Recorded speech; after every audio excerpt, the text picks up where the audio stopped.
저는 오늘 말씀 제목을 작심보다 주님 의지라고 정해보았습니다. 한번 따라해 볼까요? 작심보다 주님 의지. 여러분, 작심하면 떠오르는 단어가 있어요. 작심? 야, 기가 막힙니다. 네. 작심삼일, 단단히 먹은 마음이 사흘을 가지 못한다라는 뜻이죠. 우리는 경험적으로 이 작심삼일한 게 너무 많아요. 저 같은 경우는 작년에 다이어트를 실패했어요. 운동을 좀 실패한 것 같습니다. 운동이나 다이어트나 외국어 공부나 이런 것들을 우리가 작심하지 않습니까? 그런데 이걸 웬만한 마음가짐 가지고서는 끝까지 가기가 굉장히 어려운 것 같아요. 그래서 작심삼일이라는 말이 있는 것 같습니다. 신앙생활도 마찬가지인 것 같아요. 예외가 아니에요. 우리가 지난 성탄절에 KBS에서 방영한 주기철 목사님의 일사각오를 여러분이 많이 보셨을 텐데요. 주기철 목사님처럼 나도 일사각오의 믿음으로 한번 살아야겠다라고 마음을 먹어도 중간중간 흔들릴 때가 있다는 게 문제예요. 근데 어떻게 주기철 목사님은 죽음의 순간에도 일사각오의 신앙으로 우리의 믿음의 본이 될 수 있었을까요? 저는 그것을 그 다큐멘터리를 보고 주기철 목사님의 마지막 설교문을 찾아서 읽어보면서 우리 조 목사님은 힘들고 어려울수록 더욱더 주님을 의지했구나, 더욱더 주님을 의지하니까 그런 믿음의 길을 걸어갈 수 있었구나라는 것을 발견하게 되었어요. 주기철 목사님께서 마지막 설교를 하실 때에 설교 도중에 이런 기도를 하셨다고 합니다. 제가 읽어드릴게요. 십자가에서 죽으시고 무덤 속에서 3일 만에 부활하신 주님, 사망의 권세를 이기신 예수 그리스도여, 이 부족하고 연약한 종에게 부활의 믿음을 굳게 하사 나도 부활을 믿고 사망의 권세를 내 발 아래 밟게 하소서.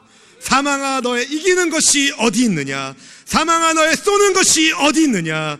나는 부활하신 예수를 믿고 나도 부활하리라. 저는 이 목사님의 기도문을 읽고 묵상하면서 인간적인 결심과 노력으로 그분이 믿음의 절개를 지킨 것이 아니라, 마귀의 유혹을 이긴 것이 아니라, 힘들고 어려울수록 예수님을 의지했기 때문에, 예수님을 더욱더 사랑하고 예수님을 의지했기 때문에 믿음의 선한 싸움에서 승리할 수 있었다고 생각합니다. 사랑하는 성도 여러분, 올 한 해 주님을 더욱더 의지하기를 축복합니다. 내 자신의 결심도 물론 중요하지만 내 자신의 결심보다 더 중요한 것은 주님을 의지하는 겁니다.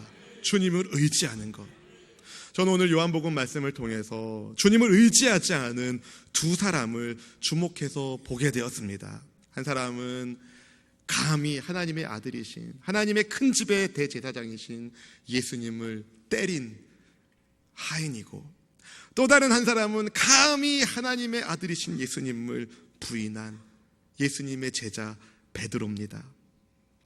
전임 대제사장 안나스가 예수님을 불법적으로 신문하면서 예수님의 제자에 대해서, 예수님이 가르친 교훈에 대해서 질문을 던집니다. 예수님은 여태까지 내가 공개적으로 다 가르쳤으니까, 숨긴 것이 없으니까 내 말을 들은 사람들에게 물어보라고 답변하십니다. 전임 대제사장 안나스, 지난주에 말씀드린 것처럼 당시 권력의 최고 위치에 있었던 사람입니다. 그러니까 모든 정보는 그가 가지고 있어요. 안나스가 모를 리가 없습니다. 예수님이 어떤 말씀을 증거하시고 어떤 가르침을 전하셨는지 모를 리가 없어요. 그럼에도 불구하고 그가 예수님께 묻는 것은 예수님 말에 꼬투리를 잡아서 예수님을 잡아 넣으려는 죄목을 찾고 있었기 때문입니다. 이 모든 것들을 주님이 아셨기 때문에 주님은 순순히 답변하지 않으시고, 내가 공개적으로 다 말했으니까 들은 사람들에게 물어보라고 답변하시죠. 이것은 예수님께서 정당한 권리를 쓰신 거예요. 왜냐하면 당시 율법은요, 피고가 스스로 죄를 자백하도록 강요하는 것은 금지되어 있습니다. 너무나도 당연한 답변을 예수님이 하신 거죠. 근데 이 이야기를 듣는 전임 대제사장이었던 안나스가 얼굴이 울그락불그락 했을 겁니다. 예수님이 순순히 말씀을 안 하시니까 얼굴이 울그락불그락 열이 받았을 겁니다. 그래서 그런지 예수님의 말씀이 끝나자마자 어이없는 일이 벌어진 겁니다. 우리 12절 말씀, 본문 22절 말씀 같이 한번 읽어보겠습니다.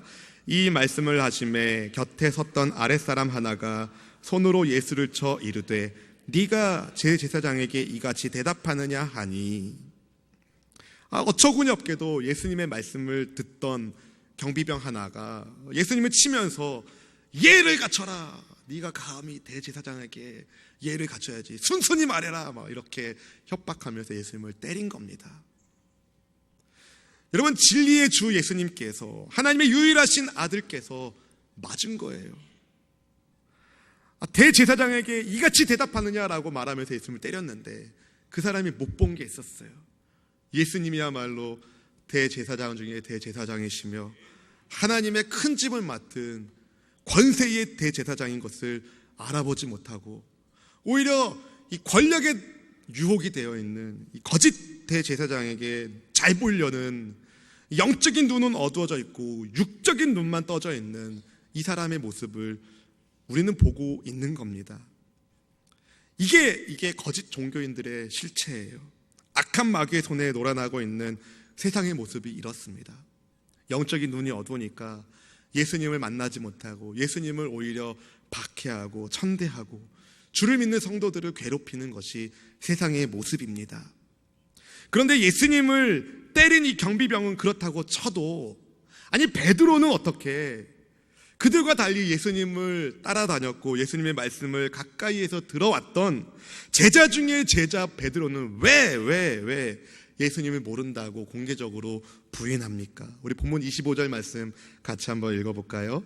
시몬 베드로가 서서 불을 쬐더니 사람들이 묻되 너도 그 제자 중 하나가 아니냐? 베드로가 부인하여 이르되 나는 아니라 하니, 너도 예수의 제자 중에 하나가 아니냐? 라는 질문에 베드로는 나는 아니다 라고 답변합니다. 한 번만 그런 것이 아니라 가야바의 뜰로 다시 예수님이 끌려가셨을 때도 거기에서도 예수님을 부인하고, 또 하다못해 자기가 칼을 빼들어가지고 휘둘려가지고 이 귀가 베어졌던, 그리고 예수님이 고쳐주었던 그 사람의 친척이 베드로를 알아본 거예요. 베드로를 알아보고 나서 내가 당신을 거기서 봤다, 그 동산에서 우리 친척이 당신 손에 여기 베었다가 그 예수란 그 사람한테 고침받지 않았냐, 내가 당신을 봤다, 이렇게 이야기하니까 베드로가 뭐라고 얘기합니까?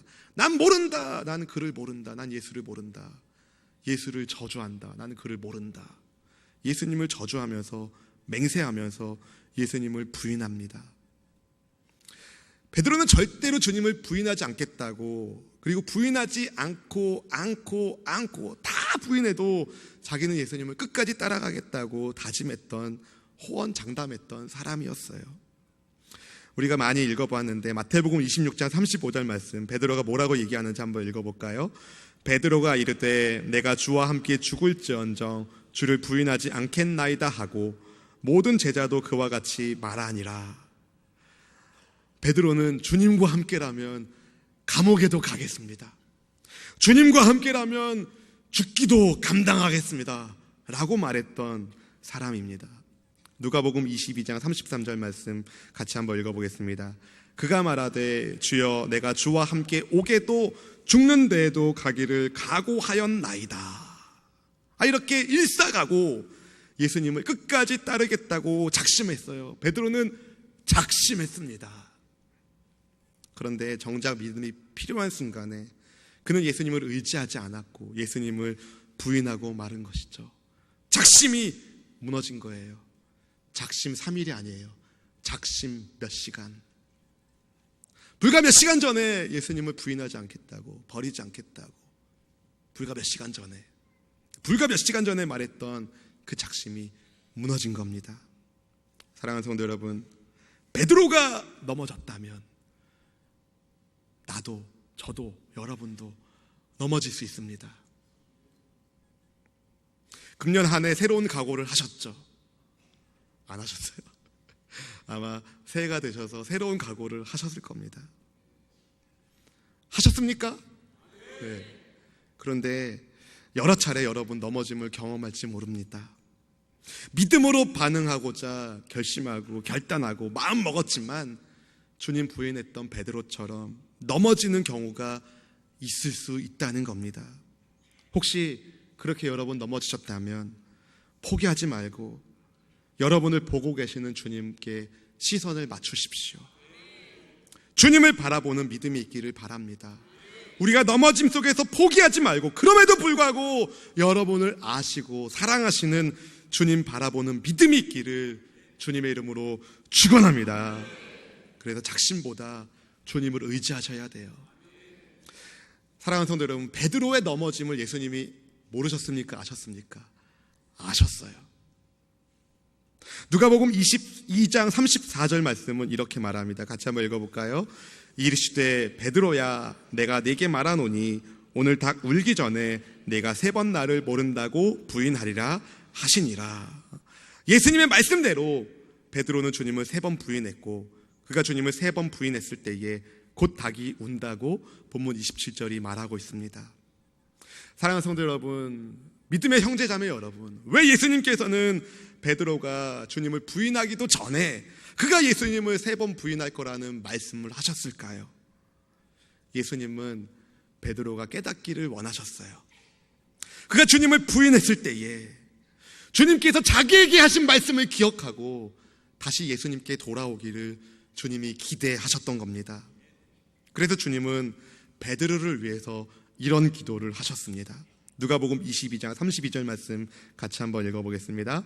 그러나 내가 너를 위하여 내 믿음이 떨어지지 않기를 기도하였노니 너는 돌이킨 후에 네 형제를 굳게 하라. 아멘.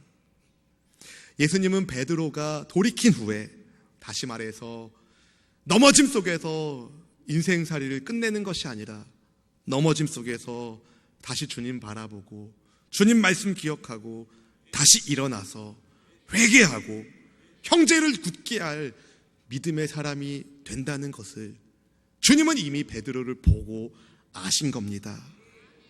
사랑하는 성도 여러분, 주님은 여러분의 체질을 아십니다.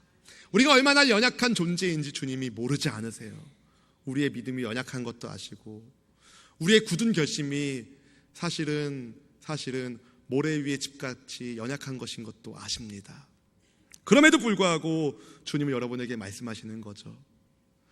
모래 위에 지은 집이 아니라 내 반석 위에 너를 붙들리니 나를 의지해라. 주님이 그렇게 여러분에게 말씀하시는 겁니다. 예수님을 때린 이 대제사장의 아랫사람, 경비병이에요. 이 경비병이나 예수님을 부인한 베드로나 둘 다 예수님을 의지하지 않고 사실은 세상 권력의 눈치를 본 사람들이에요. 세상 권력의 눈치를 봐서 잘 보이려고 예수님을 때리기도 했고 세상 권력의 눈치를 봐서 자기 해코지 안 당하려고 예수님을 부인한 거죠. 한 사람은 주먹으로 예수님을 폭행했지만 한 사람은 언어로 주님을 폭행한 것이죠.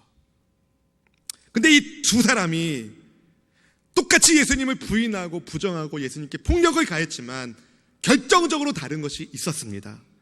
경비병에게는 기억해야 할 주님의 말씀이 없었고 죄의 자리에서도 떠나지 않았지만 닭 울음소리를 듣고 예수님과 눈이 마주친 베드로는 주님의 말씀을 기억했고 그 자리에 벗어나서 통곡하며 회개했다는 차이가 있어요. 누가복음 22장 61절에 보면은 예수님께서 베드로를 쳐다보십니다. 닭이 3번째 울었을 때에.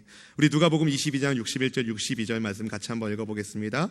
주께서 돌이켜 베드로를 보시니 베드로가 주의 말씀 곧 오늘 닭 울기 전에 네가 3번 나를 부인하리라 하심이 생각나서 밖에 나가서 심히 통곡하니라.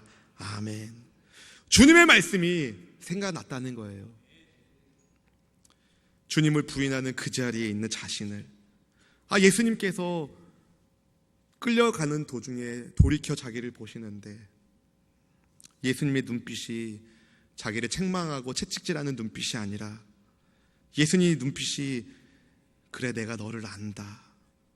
너의 연약함과 넘어짐을 내가 안다. 그래도 베드로야 기억하지. 너가 돌이킨 후에 형제를 굳게 할 사람이 될 거라는 걸. 이 예수님의 말씀이 떠오르니까 예수님의 말씀이 기억나니까 베드로가 그 죄의 자리에 더 이상 있을 수가 없는 겁니다. 주체할 수 없는 눈물과 함께 밖으로 나가서 통곡하며 하나님께 회개하죠. 사랑하는 성도 여러분, 그런 그를 예수님께서 부활 이후에 찾아오셔서 숯불을 피워주고 맞이해 주신 겁니다. 이렇게 좋으신 예수님이 우리 예수님이세요. 이렇게 좋으신 예수님이 우리와 함께 하시는 임마누엘의 주님이 되십니다. 주님을 더욱 의지하는, 여러분의 작심이 아니라 주님을 의지하는 은혜가 있는 2016년도 한 해를 보내시기를 주님의 이름으로 축복합니다. 그렇다면 구체적으로 어떻게 주님을 의지하시겠어요? 여러분, 주님을 어떻게 더 의지하시겠습니까? 첫째로 주의 말씀을 매일의 양식으로 삼으십시오. 주의 말씀을 매일의 양식으로 삼으세요. 말씀이 곧 예수님이십니다. 시편 1편 1절 2절은 우리에게 이렇게 말합니다. 같이 한번 읽어보겠습니다. 복 있는 사람은 악인들의 꾀를 따르지 아니하며 죄인들의 길에 서지 아니하며 오만한 자들의 자리에 앉지 아니하고 오직 야훼의 율법을 즐거워하여 그의 율법을 주야로 묵상하는 도다. 아멘. 사랑하는 형제 자매 여러분, 하나님의 말씀을 삶의 양식으로 먹는 사람, 말씀이신 예수님을 의지하는 사람입니다. 하나님의 말씀을 주야로 묵상하는 복 있는 사람, 악인의 꾀, 죄인들의 길, 오만한 자의 자리에 앉지 않는 하나님이 지키시는 생명의 사람이 됩니다. 시편 1편의 기자는 악인, 죄인, 오만한 자를 언급하면서 사단이 성도들을 넘어뜨리는, 예수 믿는 성도님들을 넘어뜨리려고 하는 세 가지 영역을 말해주고 있어요. 악한 생각, 죄로 가득한 세상이 권하는 세상의 길, 그리고 하나님 의지하지 않는 오만함. 여러분, 사단의 공격을 과소평가하지 마십시오. 여러분이 아무리 각오한다 하더라도, 아무리 결심한다 하더라도 하나님이 지키지 않으면 소용없어요. 그러나 아무리 사단의 공격이 무서워도 주님 지키시면 이기는 겁니다. 2016년도에도 주님을 의지하고 따라가려는 여러분들을 사단이 공격할 겁니다. 그러나 여러분, 두려워하지 마십시오. 주의 말씀에 순종하는 여러분을 지키십니다. 요한계시록 3장 10절은 우리에게 이렇게 말씀합니다. 같이 한번 읽어보겠습니다. 네가 나의 인내의 말씀을 지켰은즉 내가 또한 너를 지켜 시험의 때를 면하게 하리니 이는 장차 온 세상에 임하여 땅에 거하는 자들을 시험할 때라. 아멘. 인내의 말씀을 지키는 자를 하나님이 지키십니다. 말씀에 순종하는 사람들을 주님이 지키신다는 거예요. 말씀이신 예수님을 의지하면 의지할수록 주님이 여러분을 붙잡아 주실 것이고, 주님 붙잡아 주시면 요동하지 않습니다. 주의 영원하신 팔에서 안식하며 평안을 누릴 수 있는 겁니다. 그래서 여러분, 말씀을 잡수세요. 말씀을 읽으세요. 시편 119편 105절 말씀은 이렇게 말합니다. 같이 읽어볼까요? 주의 말씀은 내 발의 등이요 내 길의 빛이니이다. 아멘. 내 발의 등, 내 길의 빛, 주의 말씀입니다. 여러분이 걸어가는 인생의 여정 속에서 빛이 있어야 돼요. 그것이 곧 주님의 말씀입니다. 금년 한 해 우리 수원순복음교회 전 성도님들 3,000독 운동을 하려고 그래요. 3,000명의 성도님들이 모두 한 독씩 하면은 3,000독 되는 겁니다. 말씀을 읽으세요. 묵상하세요. 그리고 순종합시다. 그러면 그럴수록 여러분 점점 더 주님을 의지하는 사람이 될 것이고, 점점 더 주님을 의지하는 여러분을 주님이 지켜주실 것이고, 선하신 길로 푸른 초장으로 맑은 시냇가에서 여러분과 함께 주님이 동행하여 주실 겁니다. 부디 주님 의지하여 2016년도 모두 승리하기를 주님의 이름으로 축원합니다. 축원합니다. 두 번째로 여러분, 기도하며 주님을 더욱 의지하십시오. 나는 주님을 의지한다 그렇게 말하는데 기도 안 해요? 그럴 수 없습니다. 기도하면 할수록 우리는 주님을 더욱더 의지하게 됩니다. 사실 베드로가 넘어지기 전에 주님께서 베드로에게 하신 말씀이 있었어요. 마가복음 14장 38절 말씀 같이 함께 읽어보겠습니다. 시작. 시험에 들지 않게 깨어있어 기도하라. 마음에는 원이로되 육신이 약하도다 하시고. 여기서 시험은 유혹을 말합니다. 유혹, 템테이션. 하나님은 우리를 시험, 테스트는 하시지만 유혹, 템테이션 하지 않으세요. 근데 사단은 우리를 테스트하는 게 아니라 우리를 유혹합니다. 왜 유혹하느냐? 주의 길에서 벗어나게 만들려고. 우리를 넘어뜨리는 마귀의 유혹은요, 우리 힘으로는 못 이기는 거예요. 그래서 주님께서 제자들에게 기도를 가르칠 때 이런 기도를 하라셨어요. Lead us not into temptation. 유혹에 빠지지 않게 하소서. 우리말 성경으로는 시험에 들지 않게 하소서. 이렇게 기도하라고 말씀하신 겁니다. 왜냐하면 기도하지 않으면 시험에 빠지니까. 내 힘으로 마귀 못 이기는 거예요. 한번 생각해 보세요. 여러분, 시험에 빠지면 예수님께 초점을 못 맞춥니다. 시험에 빠지면은요, 시험거리에 집중하게 돼요. 시험거리에 집중하면 원망과 불평의 말이 나오게 되어 있습니다. 결국 내 뼈가 상하게 되는 거예요. 주님과의 관계는 점점 멀어집니다. 이게 사단이 공격하는 방법이에요. 근데 시험에 빠지지 않고 오히려 시험거리가 있을 때에 주님께 초점을 맞추면 주님이 지키시는 거예요.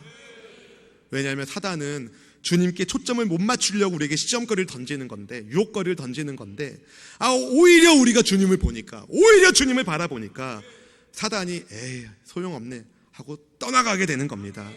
그래서 주님은 시험에 들지 않게 깨어 기도하라고 말씀을 하는 거죠. 기도하면 할수록 우리의 초점은 주님께로 맞춰지거든요. 혹시 여러분 중에, 우리 중에 나만큼만 기도하면 괜찮지, 이런 마음이 있는 분이 혹시 계시다면 조심하세요. 지금 조심할 때입니다. 고린도전서 10장 12절은 이렇게 말합니다. 그런즉 선줄로 생각하는 자는 넘어질까 조심하라. 사실 우리 중에 베드로처럼 열정 있는 사람 없어요. 베드로는 적어도 무리를 걸어봤던 사람입니다.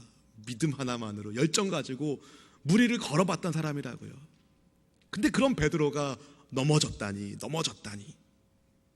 죽기까지 따르겠다는 베드로의 결심, 박수 쳐줘야 할 일이죠. 근데 문제는 이 베드로와 같은 이들을 사단이 내버려 두지 않는다는 거예요. 말로만 결심할 게 아니라 실제로 주님 앞에 무릎을 꿇으셔야 됩니다. 그래서 골로새서 4장 2절 말씀은 여러분에게, 저에게 이렇게 말합니다. 같이 읽어볼까요? 기도를 계속하고 기도에 감사함으로 깨어 있으라. 아멘. 여러분, 어제 깨어 있는 것으로 충분하지 않습니다. 오늘도 깨어 있어야 합니다. 오늘 깨어 있는 것으로 충분하지 않습니다. 내일도 깨어 있어야 됩니다. 신앙은 항상 현재형이에요. 매일매일 깨어 있으셔야 합니다. 은혜 아니면, 주님의 여러분을 붙잡아 주지 않으면 베드로가 넘어진 것처럼 우리도 넘어질 수밖에 없는 겁니다. 그러므로 오늘 여러분 기도에 무릎을 꿇으십시오. 어떤 응답을 위해서 주님께 간구하는 것도 좋습니다. 근데 여러분에게 한 가지 도전하고 싶은 게 있어요. 그 어떤 기도 응답보다 사실은 기도를 통해서 예수님을 의지하는 것이 기도 응답입니다. 한번 따라해볼까요? 어떤 응답보다 기도를 통하여 예수님을 만나는 것이 응답이다. 더욱더 주님을 의지하는 기도의 사람이 되기를 바랍니다. 구체적으로 여러분 정하세요. 말씀을 읽을 시간, 묵상하는 시간, 그리고 기도하는 시간을 반드시 정하십시오. 시간 나면 기도해야지, 시간 나면 말씀 읽어야지. 어머 어떡해요, 시간이 안 나요. 여러분, 시간을 정하십시오. 이 시간만큼은 내가 하나님과 데이트하는 시간이다. 주님을 의지하는 시간이다. 내 결심으로 내 인생 못 산다. 주님이 도와주셔야 살 수 있다. 이러한 믿음의 결단 속에서 말씀을 읽는 시간, 기도하는 시간을 반드시 정하시고 2016년도 한 해 그 어느 해보다 주님을 더욱 의지하며 주님의 말씀으로, 주님을 의지하는 기도로 주님과 함께 소통하면서, 감사하면서, 감격하면서 할렐루야 할렐루야 외치면서 행복하게, 저 행복해 보이죠?